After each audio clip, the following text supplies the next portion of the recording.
चलिए, तो आज की क्लास में हम लोग जो यूनिट 3 है जिसमें इलेक्ट्रोकेमिस्ट्री, इसका कल हम लोग क्या किए थे, इंट्रोडक्शन पार्ट किए थे। उस इंट्रोडक्शन पार्ट में आज कुछ और ऐड करेंगे जो कि आपको इस यूनिट में पढ़ने के लिए इम्पोर्टेंट रहेगा। ठीक है, तो क्या पढ़ेंगे, कल हम लोग जान गए थे क्या क्या पढ़े थे कल हम लोग, वो आप लोग एक बार रिवीजन किए हो, आप लोग किए हो ना रिवीजन। ठीक, अब उसके बाद हम लोग देखेंगे बेटा जो नॉर्मल चीजें जो आपको मालूम है ऑलरेडी, आप 11th में पढ़े हो, लेकिन क्या होता है आते आते यहाँ पर 12th आते तक हो सकता है कुछ भूल गए हो, तो उसको थोड़ा सा मैं और रिवाइज करूंगी। जैसे कि आप देखें विद्युत चालक, चालक किसको बोलते हैं मालूम है ना, आप किसको बोलते हैं चालक, वे पदार्थ जिनसे होकर विद्युत धारा प्रवाहित होती है उसको हम क्या बोलते हैं, चालक बोलते हैं, इतना आपको मालूम है। और जबकि वो पदार्थ जिनसे क्या होता है विद्युत धारा प्रवाहित नहीं होती है उसको क्या बोलते हैं, कुचालक बोलते हैं या अचालक बोलते हैं या विद्युत रोधी भी बोलते हैं। क्यों? क्योंकि वो विद्युत धारा को अपने से होकर जाने नहीं देते हैं, इसलिए उनको हम क्या बोलते हैं, विद्युत रोधी बोलते हैं। ये भी आपको पता है। अब विद्युत रोधी के एग्जाम्पल देख लेते हैं, क्या है, लकड़ी, रबड़, कागज और कुछ अधातुएं। ये जो अधातुएं, सभी अधातुएं, कुछ अधातुएं, सभी अधातुएं क्या है, कुचालक या इसको हम बोलते हैं विद्युत रोधी। ये बात ऑलरेडी मालूम है, फिर भी मैं आज बता रही हूँ क्योंकि इससे कनेक्टेड बातें आगे स्टार्ट करेंगे अपन। अब यहाँ पर चालकों का वर्गीकरण, माने जो कंडक्टर्स होते हैं, चालक जो होते हैं, चालक जो पदार्थ होते हैं उनका अपन वर्गीकरण करेंगे कि मतलब चालक किस कारण से किसी पदार्थ में चालकता होती है, ये बात को अपने को देखना है। ठीक है, तो चालक जो चालक होते हैं उनको अपन दो पार्ट में डिवाइड किए गए हैं। पहला जो देखते हैं, जो कि आप ऑलरेडी नॉर्मल आप जानते हो, वो है एक विद्युत अपघटनी चालक और दूसरा है क्या है, इलेक्ट्रॉनिक चालक। क्या दिया वो मिला आपको, क्या बता रही हूं मैं, इलेक्ट्रॉनिक कंडक्टर्स। इलेक्ट्रॉनिक कंडक्टर्स मतलब क्या हुआ, यहाँ पर क्या बोल रहे हैं, इलेक्ट्रॉनिक चालक या इलेक्ट्रॉनिक कंडक्टर्स। समझ में आया, इलेक्ट्रॉनिक कंडक्टर्स एक, और दूसरा क्या बोल रही हूं, विद्युत अपघट्य चालक। ठीक है, अब अपन को ये दोनों को समझना है कि ये क्या चीज है। सबसे पहले इलेक्ट्रॉनिक चालक, इलेक्ट्रॉनिक बोल रहा है, यदि आपको बता रहा है इलेक्ट्रॉनिक, इलेक्ट्रॉनिक, इलेक्ट्रॉनिक वर्ड से क्या समझ में आ रहा है बेटा, इलेक्ट्रॉन्स। क्या समझ में आ रहा है, इलेक्ट्रॉन्स। तो यदि इलेक्ट्रॉनिक चालक की बात करें या इलेक्ट्रॉनिक कंडक्टर्स की बात करें तो आपको ध्यान में ये रखना है कि इनकी जो चालकता है, इनकी जो चालकता है वो किसके कारण है, इलेक्ट्रॉन के मूवमेंट के कारण है, इलेक्ट्रॉन की गति के कारण है। समझ में आया मैंने क्या कहा, इलेक्ट्रॉनिक कंडक्टर्स जो होते हैं, इलेक्ट्रॉनिक चालक जो होते हैं, उनकी चालकता के पीछे कारण क्या है, इलेक्ट्रॉन की गति। अभी पढ़ेंगे डिटेल से, अब जस्ट इंट्रोडक्शन चल रहा है अपना। ठीक है, तो यहाँ पर याद रखेंगे इलेक्ट्रॉन वर्ड जैसे आएगा आप समझ जाएंगे कि यहाँ पर क्या हो रहा है, मुक्त इलेक्ट्रॉन है और मुक्त इलेक्ट्रॉन की जितनी ज्यादा गति होगी उस पदार्थ में उतनी ज्यादा चालकता होगी। क्लियर, समझ में आया। देन नेक्स्ट, अब उसके बाद देखेंगे यहाँ पर और जान लेते हैं इलेक्ट्रॉनिक चालक के बारे में। इसको डिटेल ही कर देती हूँ पूरा में। क्या बताया इलेक्ट्रॉनिक चालक के बारे में, वे पदार्थ जिनसे होकर विद्युत धारा बिना रासायनिक परिवर्तन के होती है। जैसे कि आपको मैं एग्जांपल दे दूं, लोहा, लोहा या जिसको हम बोलते हैं आयरन, ठीक है, Fe, या कॉपर, ये क्या होता है, जब इनमें से विद्युत धारा प्रवाहित होती है, समझिए बात को, हम इलेक्ट्रॉनिक चालक की बात कर रहे हैं। स्टार्टिंग में ही मैंने आप लोग को याद करने के लिए बताया कि इलेक्ट्रॉनिक चालक में क्या होता है, इलेक्ट्रॉन की गति के कारण उन पदार्थों में चालकता होती है। तो एग्जाम्पल देखते हैं, आयरन या लोहा। लोहा में भी क्या होता है, लोहा में भी करंट फ्लो होता है, करंट फ्लो होता है। और करंट फ्लो होने के बाद, या कॉपर, जो अपन इलेक्ट्रिसिटी तार में कॉपर जो होता है, धातु होती है, कॉपर तार होता है ना, मालूम है ना, तांबे का तार, उसमें भी जब विद्युत धारा प्रवाहित होती है तो तांबा में किसी प्रकार का परिवर्तन आता है कि विद्युत धारा प्रवाहित होने के बाद आता है कि नहीं। तो यहाँ पर सिंपली अब दो चीजें आपको समझनी है। पहली चीज है इलेक्ट्रॉनिक जो कंडक्टर्स होते हैं, इलेक्ट्रॉनिक जो चालक होते हैं, उनमें चालकता किसके कारण होती है, इलेक्ट्रॉन्स की गति, मुक्त इलेक्ट्रॉन्स की गति, पहला नंबर। दूसरा ये समझना है कि इलेक्ट्रॉनिक चालकता, जो इलेक्ट्रॉनिक कंडक्टर्स होते हैं उसमें जब विद्युत धारा, उस धातु में जब विद्युत धारा प्रवाहित होती है तो उस धातु के अंदर किसी प्रकार की रासायनिक अभिक्रिया नहीं होती। समझ में आया कि नहीं आया? आ गया ना? मतलब यहाँ पर 2 पॉइंट, इलेक्ट्रॉनिक चालकता किसके कारण? इलेक्ट्रॉन की गति के कारण, मुक्त इलेक्ट्रॉन की गति के कारण। और दूसरा पॉइंट क्या समझेंगे अपन? यहाँ पर जब विद्युत ये इस प्रकार की धातुओं में, या आयरन हो, कॉपर हो, चांदी हो, जो भी धातुएं हैं जिसमें विद्युत धारा प्रवाहित हो रही है, तो जब विद्युत धारा प्रवाहित होती है तो उस समय उस धातुओं में, उन पदार्थों में किसी प्रकार की रासायनिक अभिक्रिया नहीं होती। ये दूसरा मेन इंपॉर्टेंट पॉइंट है जो कि आपको याद रखना है। ठीक है, तो इसके यह हो गया कि यहाँ पर क्या होता है, किसी प्रकार जब विद्युत धारा प्रवाहित होती है तो किसी प्रकार का रासायनिक परिवर्तन नहीं होता है। एग्जाम्पल की यहाँ पर ग्रेफाइट बोल रहा है। ग्रेफाइट भी क्या है? कार्बन का अप्रूप है और एक अधातु है जो कि क्या है ये? ग्रेफाइट में भी क्या होता है? विद्युत धारा प्रवाहित होती है ना, अपवाद है लेकिन ये।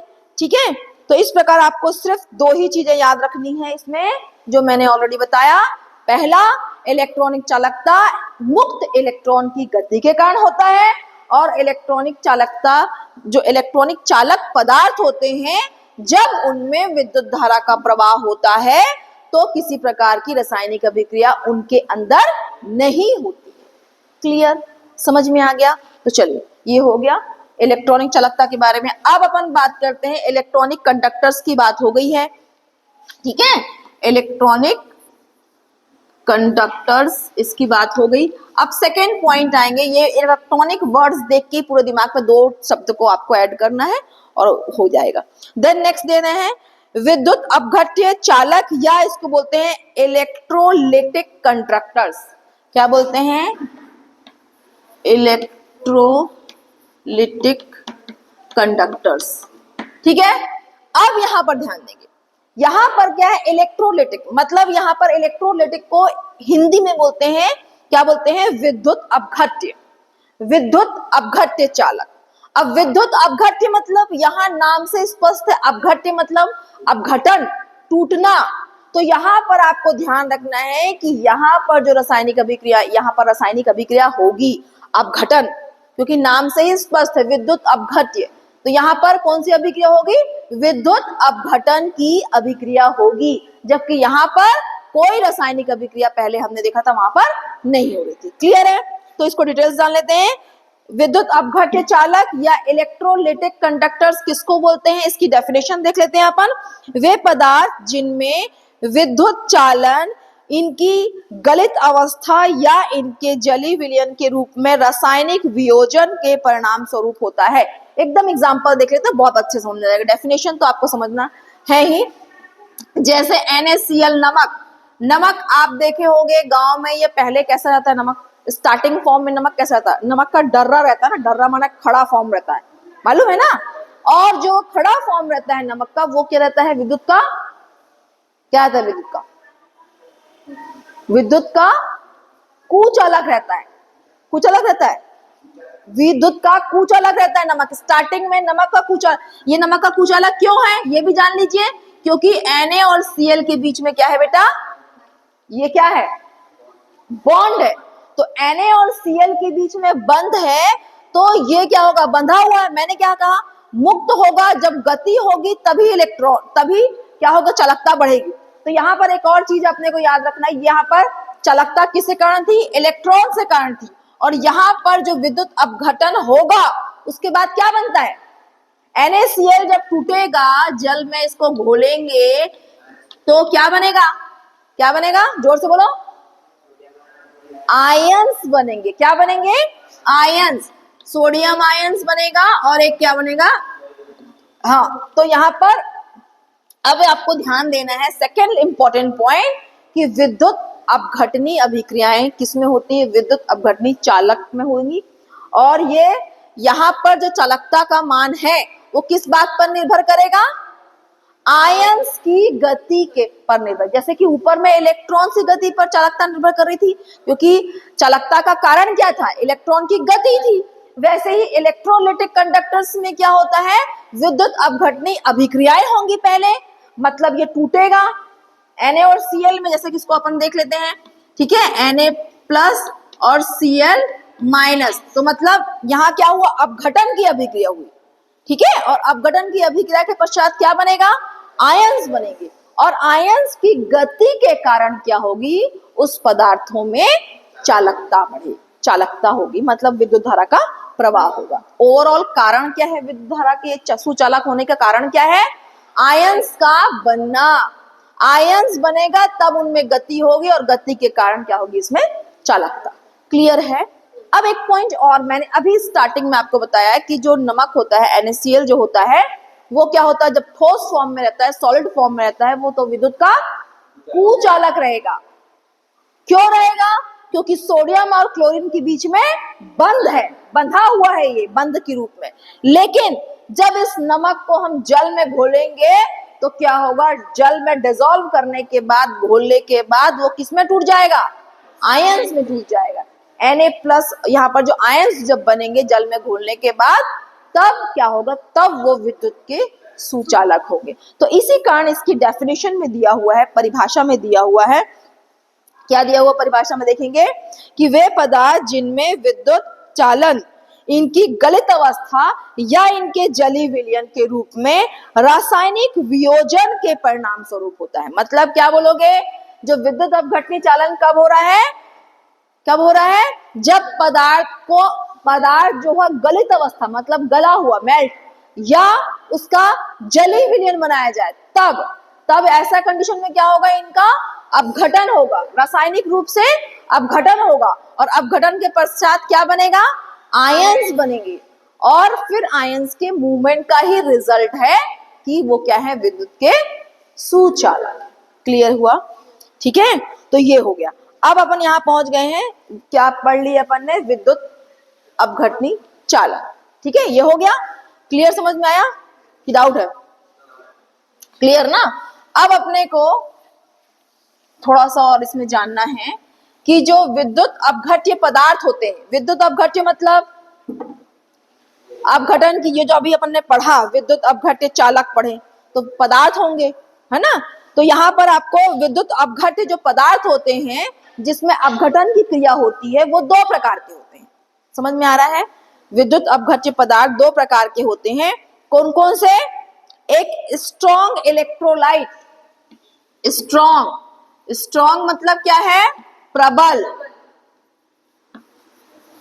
इलेक्ट्रोलाइट, स्ट्रॉन्ग इलेक्ट्रोलाइट, और दूसरा क्या है, वीक मतलब कमजोर, है ना, इलेक्ट्रोलाइट। अब ये क्या है, यहाँ पर इलेक्ट्रोलाइट माने विद्युत अपघट्य पदार्थ, इलेक्ट्रोलाइट मीन्स क्या है, विद्युत अपघट्य पदार्थ। मैं आपको पहले ही समझाती हूँ कि भले आप लोग हिंदी मीडियम के स्टूडेंट हो, लेकिन आगे पढ़ोगे तो आपको इंग्लिश काम आएगा, और मैं ही अगर टोटली हिंदी वर्ड यूज करूंगी तो आपको इंग्लिश वर्ड को समझने और याद करने में दिक्कत होगी। आपकी बुक में हिंदी इंग्लिश दोनों दिया हुआ है, तो टर्म्स एटलीस्ट आप इंग्लिश ही यूज कीजिए ताकि आपको दिक्कत ना हो याद करने में। ठीक है, तो यहाँ पर इलेक्ट्रोलाइट माने विद्युत अपघट्य पदार्थ। तो विद्युत अपघट्य पदार्थ जो होते हैं ना बेटा, जिनमें अपघटन होता है और अपघटन के पश्चात आयंस बनते हैं, वो पदार्थ जो होते हैं विद्युत अपघट्य पदार्थ दो प्रकार के होते हैं। समझ में आ रहा है, दो प्रकार के विद्युत अपघट्य पदार्थ होते हैं, एक स्ट्रॉन्ग इलेक्ट्रोलाइट्स होता है और दूसरा वीक इलेक्ट्रोलाइट्स। अब यहाँ पर स्ट्रॉन्ग और वीक किस आधार पर कहा गया है, आयंस के बनने, मतलब अपघटन के पश्चात जिनके बहुत ज्यादा आयंस बनते हैं, या बोल सकते हैं ऐसे पदार्थ जो पूरी तरीके से, ऐसे पदार्थ, ऐसे विद्युत अपघट्य पदार्थ जो पूरे के पूरे अपने आयंस में टूट जाते हैं, उसको हम क्या बोलते हैं, प्रबल विद्युत अपघट्य या स्ट्रॉन्ग इलेक्ट्रोलाइट्स। ठीक है, समझ में आया। अगर यहाँ पर समझने में दिक्कत हो रही है तो अपन थोड़ा सा देख लेते हैं। स्ट्रॉन्ग, जैसे सपोज अपने पास 5 NaCl है, पूरा मतलब पूरा का पूरा अपने आयंस में टूट जाना, मतलब हमारे पास NaCl 5 मात्रा में, ऐसा मैं समझाने के लिए बता रही हूँ, और पूरा का पूरा यदि अपने आयंस में टूट जाएगा तो क्या होगा, 5 सोडियम आयन बनेगा और 5 क्या बनेगा, क्लोरीन आयन बनेगा।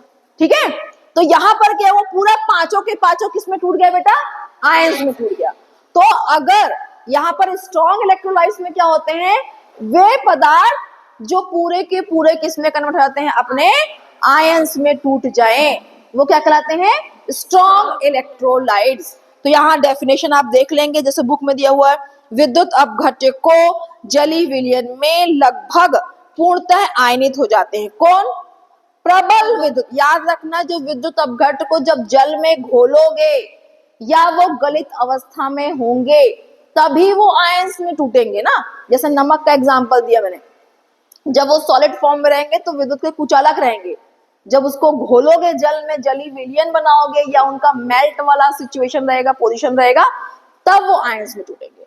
ठीक है, तो यहाँ पर आपको स्ट्रॉन्ग इलेक्ट्रोलाइट्स माने ऐसे पदार्थ या ऐसे इलेक्ट्रोलाइट्स जो पूर्णतः किसमें टूट जाए, अपने आयंस में टूट जाए, वो कहलाएंगे स्ट्रॉन्ग इलेक्ट्रोलाइट्स। एग्जाम्पल देखेंगे, NaCl का एग्जाम्पल ऑलरेडी मैंने बार बार दिया हुआ है, फिर KCl और भी एग्जाम्पल दिए हुए हैं, हाइड्रोजन क्लोराइड, HCl, KCl, ये सारे क्या हैं, स्ट्रॉन्ग इलेक्ट्रोलाइट्स के एग्जाम्पल हैं। और भी एग्जाम्पल्स दिए हुए हैं, तो आप क्या करेंगे, जब नोट्स बनाएंगे तो इसमें आप एग्जाम्पल को जरूर मेंशन करेंगे, क्योंकि और नोट्स थोड़ा शॉर्ट बनाएंगे, मैंने ऑलरेडी बताया। ठीक है, देन चलिए यहाँ पर NaOH ये भी क्या है, स्ट्रॉन्ग इलेक्ट्रोलाइट्स है, HCl, KCl ये सारा स्ट्रॉन्ग इलेक्ट्रोलाइट्स है।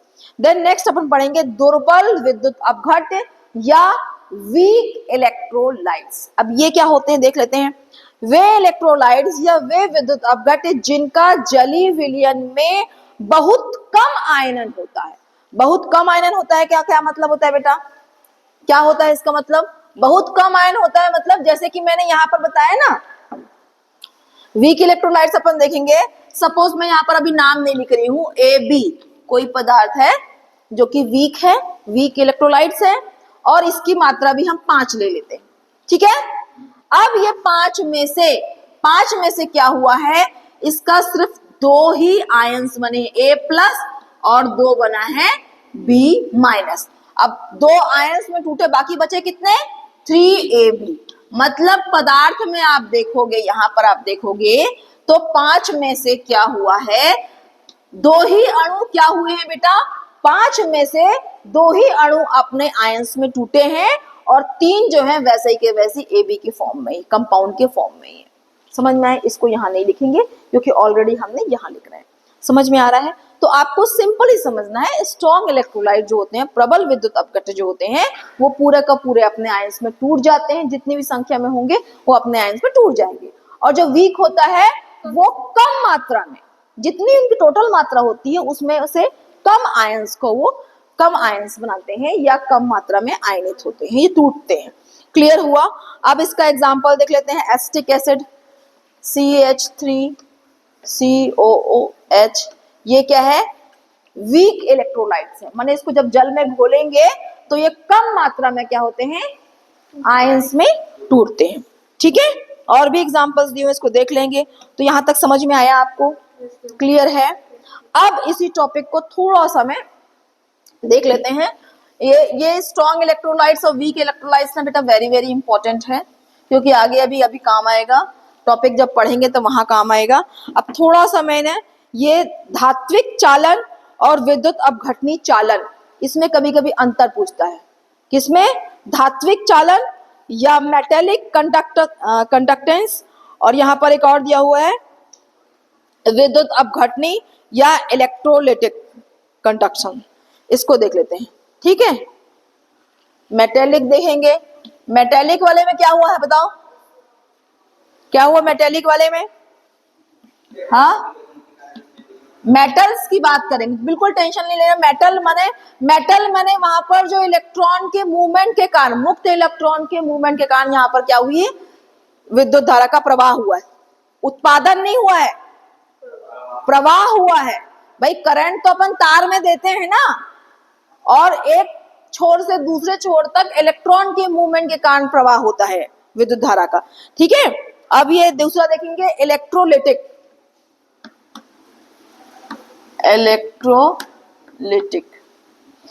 अब इसमें क्या देखेंगे बेटा, इलेक्ट्रोलिटिक में क्या देखना है अपने को, एक मिनट सॉरी,